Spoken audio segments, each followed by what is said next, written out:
بسم اللہ الرحمن الرحیم۔ ایک شخص اپنے والد کے ساتھ حج کے لیے قافلے کے ہمراہ روانہ ہوا۔ جب وہ فیف کے علاقے سے گزرے تو والد کو قضائے حاجت ہوئی۔ بیٹے نے باپ کو اونٹ سے نیچے اتارا۔ باپ قضائے حاجت کے لیے گیا اور بیٹے سے کہا کہ تم قافلے کے ہمراہ جاؤ، میں آتا ہوں۔ کچھ دیر گزری تو بیٹے نے پایا کہ قافلہ دور آ چکا ہے اور والد ابھی تک نہیں آئے۔ وہ دوڑا دوڑا والد کے پاس پہنچا اور انہیں کاندھوں پر اٹھا کر واپس قافلے کی سمت دوڑنے لگا۔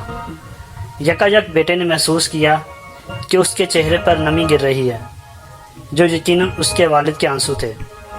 وہ تڑپ کر بولا، میں قربان بابا جان، اللہ کی قسم آپ مجھ پر ایک ریشے سے زیادہ ہلکے ہیں۔ باپ نے کہا کہ میں اس بات کے لیے نہیں روتا، اللہ کی قسم میں اس لیے رو پڑا کہ اسی جگہ میں نے اپنے والد محترم کو کاندھوں پر اٹھایا تھا۔